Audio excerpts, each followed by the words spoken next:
still waiting on a quorum, guys, so that's why we're holding up here.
Well, welcome to the April 1st. So it's an April Fool's Day, and lo and behold, we have a Board of Zoning Appeals meeting.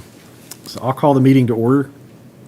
So starting off, we're going to do a roll call vote by each member just to see who's present and absent. Gillian? Jeff? Frank? We know Frank is going to be absent. Joel? I believe Joel's absent as well. And then, so Jonathan, I'm here. So. All right, so got a quorum. So moving on to next item, it's going to be consideration of resolution 2021-60, a resolution declaring that the Board of Zoning Appeals members shall meet on April 1st, 2021 and conduct its essential business by electronic means rather than being required to gather a quorum of the members physically present in the same location because it is necessary to protect the health, safety, and welfare of Tennesseans in light of the COVID-19 outbreak. Do I have a motion?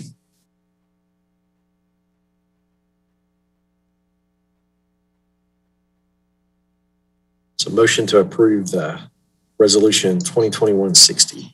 Move to approve the resolution. Right. Motion made by Gillian. Is there a second?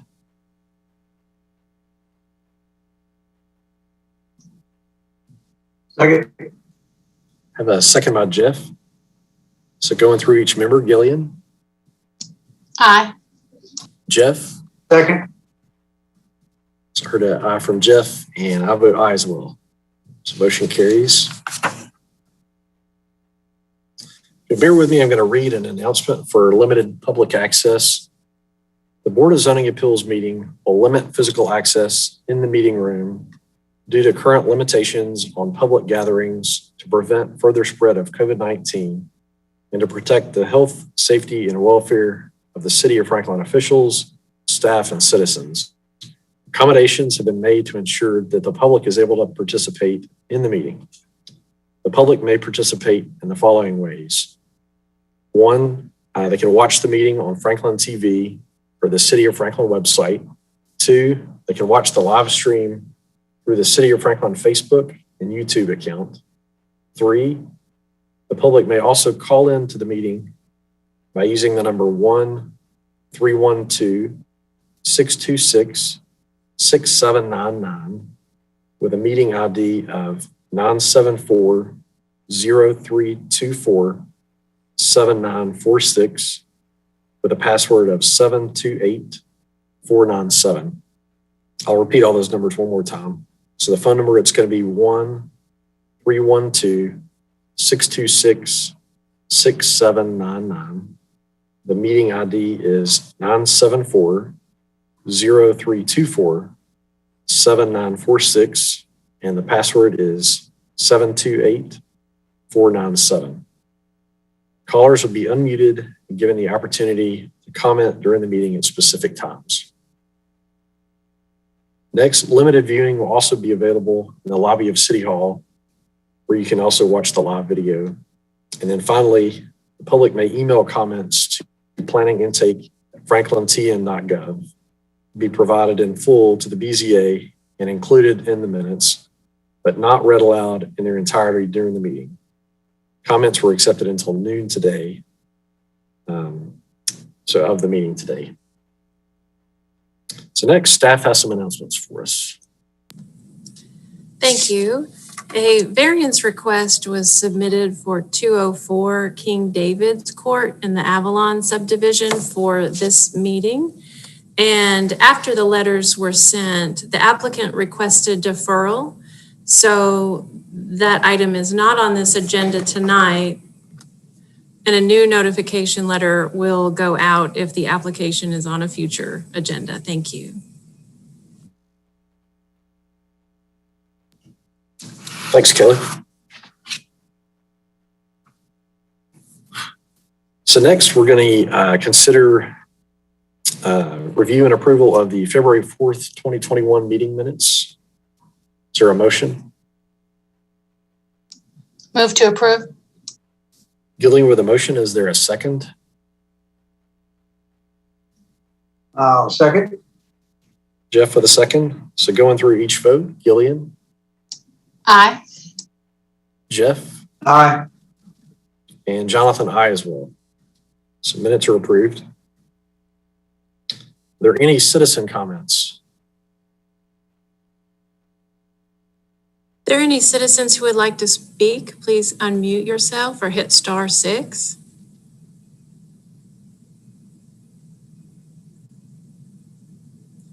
No comments? Okay. Is there a motion to close the public comment? Move to close the public comment. Motion made by Gillian. Is there a second? Second. Second by Jeff. Going through each vote, Gillian, Aye. Jeff, Aye. and I vote aye as well. So public comment is closed. Next, we're moving on to our first variance request. There's going to be 2 items. I'll mention this. So for the applicant's benefit, we're going to split these up and have staff commentary, the applicant, and citizen comments separately on each item. So we're going to split these up. So the first variance request is to reduce the width of the required transition zone buffer between properties and the removal of 3 required parallel parking spaces on the internal drive for the property located at 4309 South Carruthers Road. Staff? Mr. Chair, I'd also like to introduce Eric Connor because he's been with us for about 1.5 years in the Planning and Sustainability Department, but this is his first opportunity before the BZA. He is helping us out while we fill the position for the planner. So thank you, Eric, for being here tonight. Thank you, Kelly. And thank you, Mr. Chair. So as you stated, this item is a 2-part variance for the property located at 4309 South Carruthers Road. The applicant does wish to develop the site with 1 retail building, 1 office building, and a gas station / convenience store. And based upon the approvals or disapprovals given here today, we'll continue through additional processes with the planning department before final approval of the site plan for the site. So as you stated, this is two different portions of a variance request. The first portion of the variance request is to encroach into the required transition zone buffer between the development and an existing single-family residential lot. And the second portion of the variance request is to remove 3 of the required parallel parking spaces on an internal drive on the site. So staff has reviewed these requests independently and will give separate overview of each request prior to the separate votes for each portion. That being said, request 1 is to encroach into the required transition zone buffer on the northern portion of the site. Staff reviewed this request, and due to the location of the Carruthers Parkway and Carruthers Road intersection in relation to the existing property line on the northern portion of the site, full access can only be given to the site in the location identified by the applicant, which is 14 feet into the required 25-foot transition zone buffer. So overall, the lot size was key in staff's review and determination.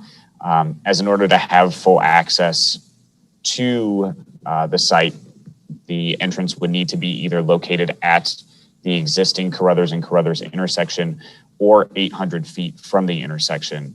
However, the lot is only 500 feet long, thus making it impossible to have a full access entrance that conforms to city engineering standards unless it is in alignment with the existing intersection. So due to these challenges and just overall the size of the lot and the requirements of the city engineering standards, staff believes that the request does meet all of the 3 required criteria for approval. I'm happy to answer any questions, and I'm sure the applicant would be happy to go over their request and the current site design. Okay, next we'll move to the applicant. So Mr. Gamble, if you'd like to go ahead. Yes, hi, my name is Greg Gamble, and I'm representing the applicant and Manish Patel is proposing the development of this property. As Eric stated, we have one opportunity for an access to this property. Carruthers Parkway is a high volume collector road.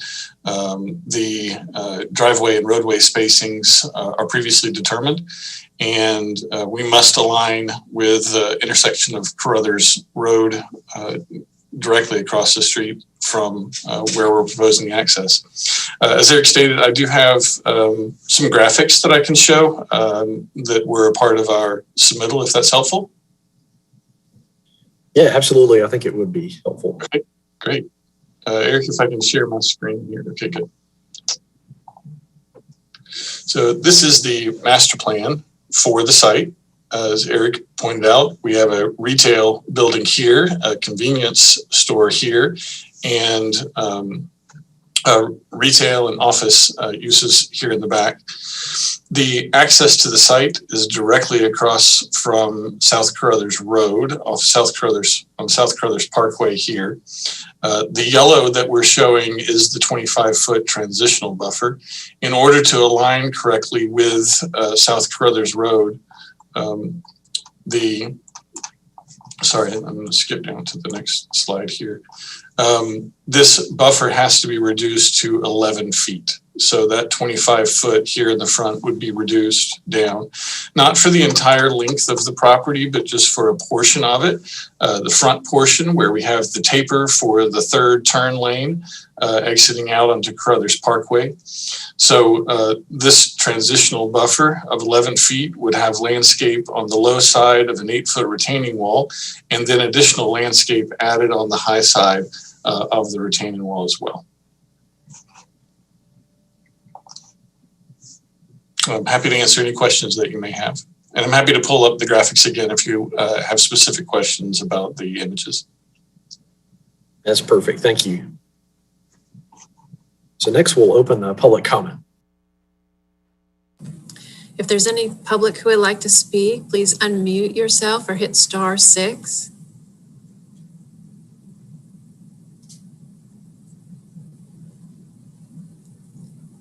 No comment? Is there a motion to close the public comment?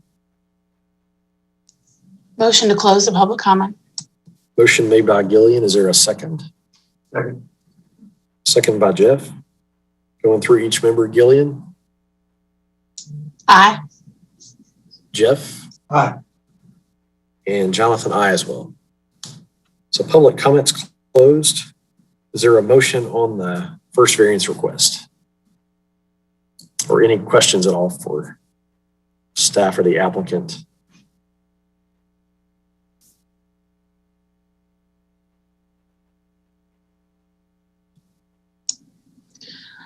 I would like to move to approve the variance request to encroach 14 feet into the required 25-foot transition zone buffer.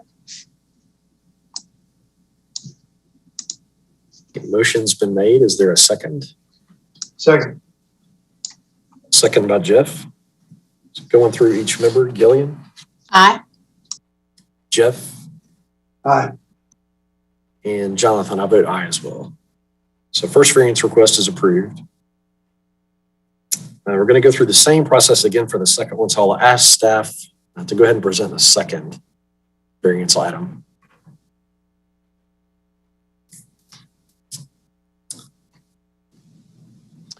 Thank you again, Mr. Chair. So request 2 within this variance application is to allow for the removal of 3 required parallel parking spaces on an internal drive within the site. So staff reviewed this request and finds that it does not meet the first or second of the 3 criteria required for approval. The first criteria requires that there's a specific situation caused by the property that does not allow for the zoning ordinance to be followed. However, the applicant has shown in their design that the parallel parking spaces in question can be developed in accordance with the zoning ordinance. And so therefore it does not meet the first criteria. And in order for the second criteria to be met, the zoning ordinance must cause an undue hardship upon the owner of the property. The applicant has shown that applying the zoning ordinance in this situation does not cause an undue hardship upon the property owner. And is requesting this variance on behalf of the neighboring property owner in order to create additional separation from their backyard and the proposed new development through the use of additional landscape buffering. The third criteria requires that relief be granted without substantial detriment to the public good and without impairing the intent of the zoning ordinance.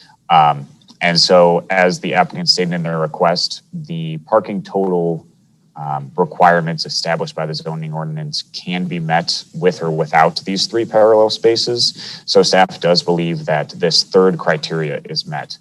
However, it does not believe that the first 2 are. And so while staff is recommending disapproval of this request because it doesn't meet the first 2 of the 3 criterion for approval, if the board does decide that they believe that it does meet all 3, staff recommends that a condition of approval be part of that approval to ensure that the area of the removed parking be used for additional landscape buffering. So I'm happy to answer any questions about what I just went over. And then I know that the applicant would like to speak as well. Thank you, staff. So if you'd like to go ahead, Mr. Gamble. Great, thank you. Right here, this area to the back does require the 25-foot transitional buffer. The property that we're directly adjacent to is currently a residential single-family house. We have compromised their front yard with the reduction of the transitional buffer here in the front down to 11 feet. In the back, without the parallel on-street parking spaces on the internal drive aisle, we're able to increase that to a distance of 33 feet with additional landscape area here to buffer, plus really locating all of the parking on the new campus to well beyond 60 feet. We do have some on-street parking spaces that are located here directly in front of the front doors of the new building. Envision Franklin identifies this property to the north as a residential policy. And then we have the neighborhood commercial just to the south. So understand this is a little bit unique, but we really believe that this is the right plan to add more buffering along the backyard of our adjacent neighbor.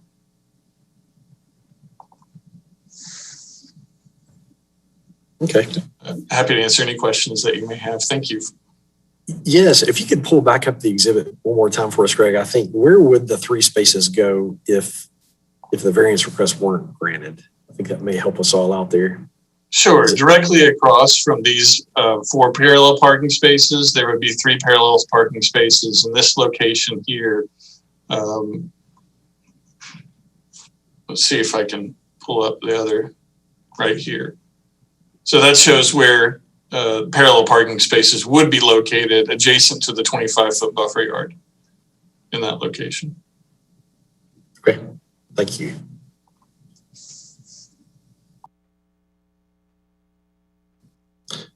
So at this time, I'll ask for either a motion or if board members have questions at all, feel free to ask those.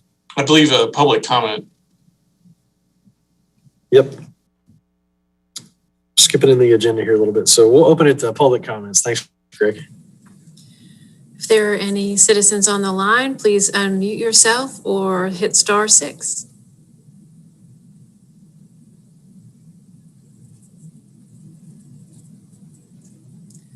No comment.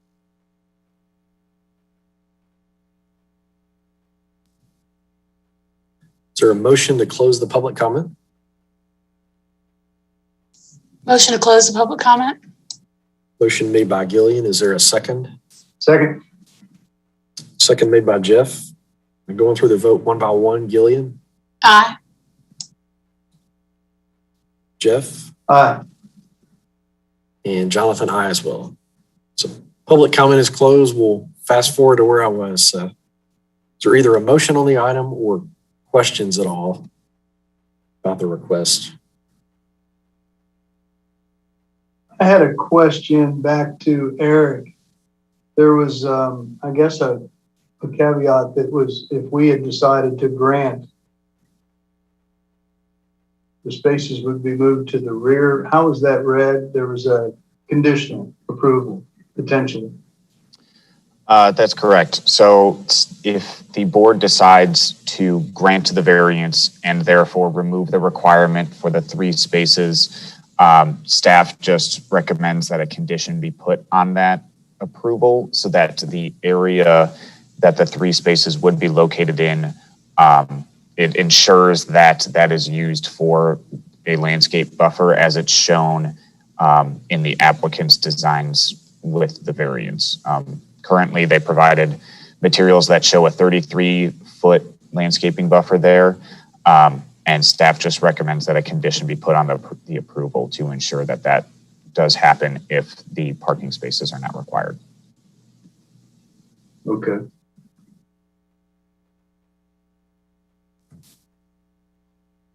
And that's what you were obviously showing in your design, right, Greg? That's correct. That's the intended purpose.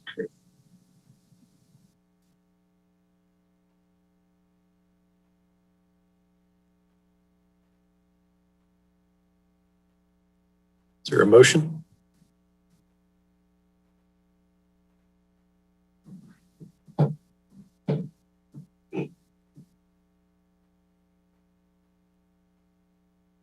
I'm sorry to delay this, but what was the staff's posture on, I guess the second request only one of the criteria, it only met one of the criteria. The other 2, I had it printed out and I don't have it in front of me. Can you briefly tell me, Eric, why the other 2 did not pacify staff's? Yes. So the first criteria that's required states basically that there's something dealing with like the size of the lot and whatnot that the zoning ordinance cannot be met. And as Greg has shown in the design, they can meet that 25-foot transition zone buffer and have the parking spaces. And it can be designed in a way that the zoning ordinance is met. And so therefore the first criteria isn't met in staff's opinion. And then the second criteria requires that there be a hardship that the property owner takes on because of the zoning ordinance, being enacted, and the applicant is doing this on behalf of the neighboring property owner and any potential hardship that they may receive, but hasn't indicated any hardship that the actual property owner is receiving because of the zoning ordinance. Thank you, Eric. And I'll just add on to that. Let me make sure it's muted. Okay. I'll add on to that what the purpose of that standard is. It's not really about the parking spaces. It's about buildings fronting streets, that there's a certain character that's expected that buildings in Franklin front streets. And so an internal drive is an alternative to a building fronting the street, but an internal drive should have street trees, sidewalk, and parking spaces along that so that it resembles a street. And that can be done on a site where there are multiple buildings and a building sort of behind other buildings to create that street to have access to that building that's behind the front row of buildings. I'll ask a question that may help kind of with the analysis anyway. As far as the residents to the north, what is that zone and what do we expect the future use of that property to be?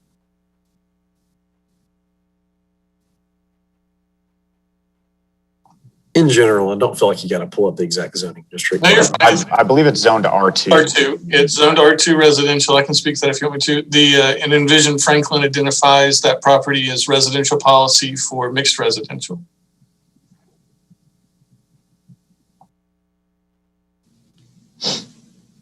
So the property to the north is currently residential, and every document that we have currently shows it being as residential in the future as well. And for everyone's awareness, mixed residential design concepts allows a mix of residential dwelling types, houses, duplexes, multiplexes, and townhomes. And what's the one north of that? What's the common? I guess what I'm asking is. It's the same. It's the same. All right. So if we went to, let's just say multifamily down the road, which currently that would be possible, correct? Not multifamily, but mixed residential. Mixed residential. These are larger lots. There could be opportunity at some point for further development. Okay.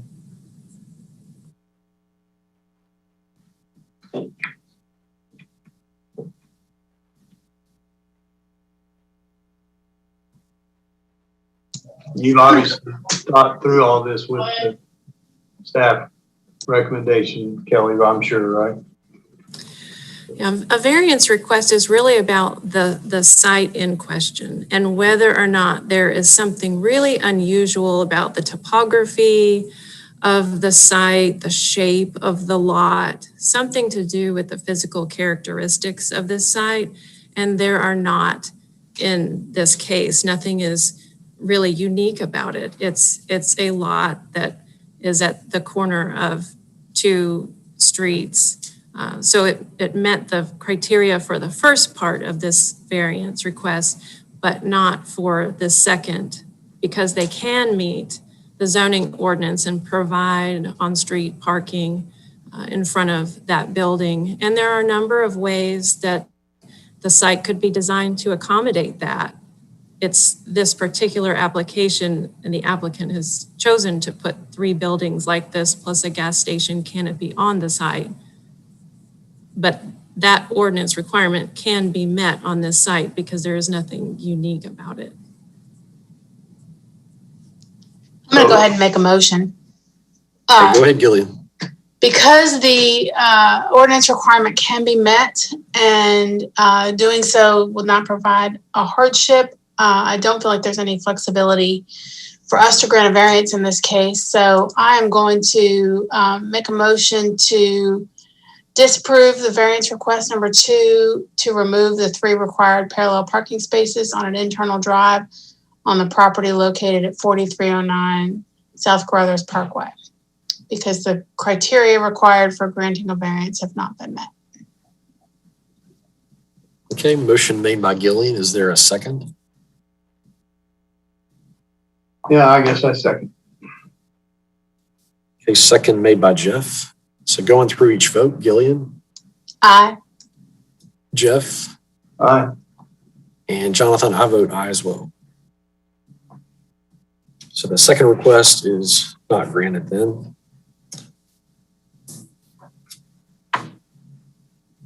So that is our last item. Is there a motion to adjourn? Motion to adjourn. Thank you all for meeting for us. We really appreciate it. Talk to you later. Motion made. Is there a second? Second. Second made by Gillian. Gillian, Aye. Jeff, Aye. Aye. and Jonathan, aye as well. So happy April Fools. It's been a fun one. Everybody have a good rest of the week. Thank you.